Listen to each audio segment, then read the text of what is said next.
Justement, vous commencez avec Soulages, et Soulages est en couverture de votre livre, et il vous a fait l'amitié de laisser reproduire Je suis très touché, un de ses tableaux. C'est incroyable. C'est un de ses tableaux personnels. Personnel, sa collection personnelle. Très peu connu. Mais en quoi et qu'il a choisi lui-même. Oui, mais en quoi l'outre noir de Soulages correspond disons, au propos de votre livre et à son objectif? C'est que quand je suis allé le voir un jour, il m'a présenté certaines de ses nouvelles toiles dans son atelier, et il a demandé à la personne qui était avec lui de bouger la toile. Et donc, on était à 5-6 mètres de la toile, et il lui a demandé d'avancer la toile, reculer la toile à droite, à gauche. Et à un moment, il a trouvé un angle parfait où la toile ne m'apparaissait plus noire, elle était lumineuse. C'est ce qu'il appelait, lui, cet outre noir. Et je me suis dit, c'est une métaphore. En fait, ça m'a sauté au visage. C'est une métaphore de la situation de la France. Nous sommes en France, dans un pays que d'aucuns voient sombre, noir, obscur, défait. Mais si on acceptait, nous, de bouger un petit peu, de changer d'angle de vue, et si on acceptait de bouger un peu les choses de la société, je dis pas qu'il faut rien régler, qu'il faut rien améliorer, on pourrait voir de la lumière.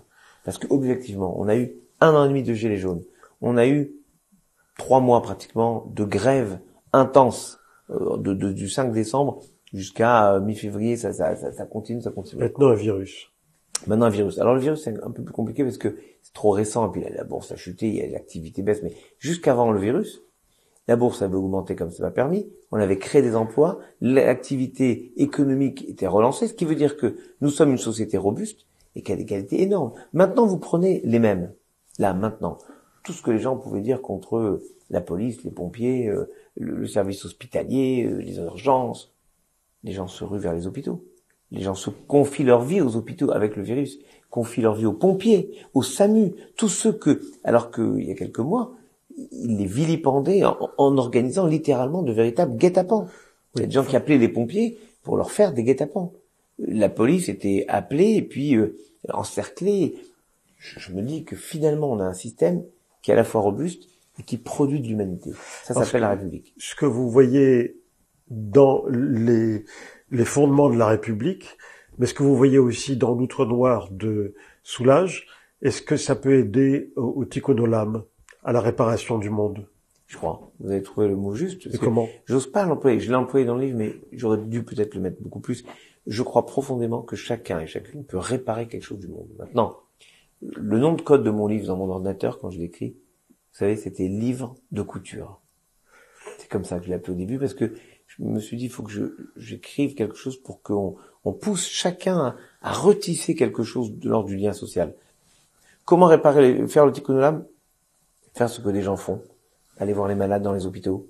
S'occuper des personnes âgées. Ne pas attendre qu'il y ait une campagne de publicité de l'État pour nous dire, en été, quand il fait très chaud, allez donner de l'eau aux personnes âgées à côté de vous. Inquiétez-vous de ce qu'ils deviennent.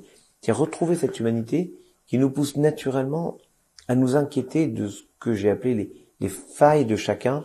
Et j'ai repris le passage de Leonard Cohen dans Anthem, qui dit, il y a une faille chez chacun, et c'est par là que la lumière passe. Donc cette idée, que je trouve moi merveilleuse, que finalement, quand on a une faille, c'est ce qui nous rend humains. Donc qu'est-ce que c'est réinventer les aurores de la République ou de nos vies? C'est retrouver l'élan premier. C'est retrouver ce bonheur du matin où on se dit tout est possible. C'est surtout refuser la passivité. Oui, exactement. C'est pour ça que je cite en exergue deuxième paragraphe Peggy, qui dit il y a pire que les âmes perverses, il y a les âmes habituées. Oui. Au sens où on s'est tellement habitué à ce que des choses ne fonctionnent pas que on développe même plus l'énergie, l'inventivité pour essayer de faire autrement. C'est ce dont nous parlions au tout début. Et vous citez Peggy. Peggy, si je ne m'abuse, à la synagogue de la Victoire, il y a un mur avec les inscriptions pour les morts de 14-18 et sa femme a tenu à ce qu'on rajoute le nom de Charles Péguy, sa veuve. Oui. C'est ça? Sa veuve qui a tenu à ce que le nom de Charles Péguy soit associé à celui des Israélites morts comme lui pour la France. C'est le texte de la plaque. Quand j'ai été élu grand main de France, Match m'a demandé de faire une photo. J'ai dit devant cette plaque. Ah oui.